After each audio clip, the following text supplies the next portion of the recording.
Clover Hill Varsity football travels to Dinwiddie for their season opener. The Cavaliers face off with the Generals for what turned out to be a thriller. Cavaliers receiving the opening kickoff but struggled in their early efforts to move the ball. Runs by quarterback Josh Bailey and great receptions by Chris Smith came up short, and Clover Hill had to turn to punter Chris Conklin. But a roughing the kicker call keeps the Cavalier drive alive, and Bailey connects with Jared Chaplin, and then it's Jonathan Bottoms plowing for more yardage, followed up by Bailey finding room and taking the ball deep into Dinwiddie territory. He'd lose the ball, but it gets recovered by Smith for Clover Hill. Hunter Hoke steps in at quarterback and connects with Josh Orcutt and takes the Cavaliers all the way to the 1-yard line. Although it took 3 attempts, all of which looked to be in, finally the referee signaled for touchdown as Brandon Hayes made the carry and put Clover Hill on the board. The extra point attempt went wide. Dinwiddie took over in good field position after the kick and struggled at first, but also managed to find their way into the end zone, and with a successful extra point would lead by 1. The kickoff return by Darius Hayes gave the Cavaliers decent field position, and it would be Bailey stepping in with his offense, and he'd soon find Sean Cavanaugh down the sidelines, and with extra yardage from the face mask penalty, the Cavaliers were on the march. Bailey hitting Hunter Hoke up the middle, and the Cavaliers were in Dinwiddie territory as the quarter ended. And as the second quarter began, Bailey finds Jonathan Bottoms, and Bottoms takes it in to give the Cavaliers the lead back by 5 after a failed 2-point conversion. On the ensuing kickoff to the Generals, only a shoestring tackle by kicker Zach Burkholder stopped the touchdown. The Dinwiddie offense made moves early in the drive, but the Clover Hill defense was making them pay for every yard and would shut down the advance of the Generals with strong defensive play by Michael Haynes, Darius Hayes, and Hunter Hoke. The Generals' punt would leave Clover Hill's offense deep in their own territory as the ball was downed inside Clover Hill's 5-yard line.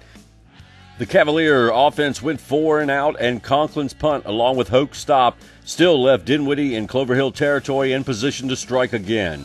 Once more, the Cavalier defense was aggressive and serving up some hard hits, but the Generals continued to pick away at the yardage, and finally, even with the great defensive effort by the Cavaliers and that by A.J. Clanton, the Dinwiddie receiver made an outstanding catch to return the lead to the Generals.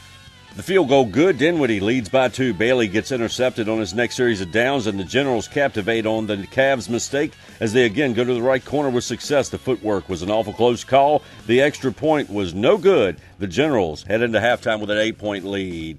Dinwiddie takes the bouncer from Burkholder to start the second half with the juggle and coverage by Justin Carter and Demetrius Blizzard. The Generals faced off with the worst field position they had all night. Things got worse as the run after the screen pass. The ball comes loose and the Cavaliers recover. Josh Bailey brings his offense out and took to the ground with a gain on the keeper and then a push around the end. Brandon Hayes on the carry gains a few more yards. Then Bailey returns to the air, and it's Hunter Hoke with a backwards leaping catch that he plants firmly in the end zone. The extra effort of Bailey got the Cavaliers a 2-point conversion, and the game was now tied at 20. Dinwiddie's efforts would be nulled on the next series, and a sack courtesy of Tucker Williams and Marcus Jackson on 4th down gave the Clover Hill offense a chance to take the lead. Bailey and his offense found no place to go, though, and Dinwiddie wrapped up the offensive play. After taking the punt, Dinwiddie struck deep, and it was the Generals charging to the end zone with the lead once again. The extra point attempt was deflected. Jared Chaplin took the short kick, and the Cavs formed into a mass of white and green, pushing down the field until halted by the advancing line of the Generals, stopping just short of midfield. The Cavs returned fire as Bailey, on the quick out to Brandon Hayes, caught the Generals napping, and Hayes put another touchdown to his credit. The extra point from yardage tacked on by a post-touchdown penalty made little difference to Burkholder, and the kick put Clover Hill up by 1. The Cavaliers were now fired up, as demonstrated by the stop of the Dinwiddie return by Justin Carter. Then, after a few advances by the Generals, Josh Orcutt again fired up the Clover Hill defense with a great stop. Next, it was Chris Smith stepping in to fire up the Cavaliers. Smith picking off the long pass by Dinwiddie and bringing it back downfield 30 yards before he was brought down. Clover Hill in control once again, leading by 1 and heading into the fourth quarter. However, the Generals' defense were able to stop the Cavalier drive, and Dinwiddie takes over on downs and capitalize on a mistake made by Clover Hill. A missed tackle allows Dinwiddie to find their way to the end zone once again.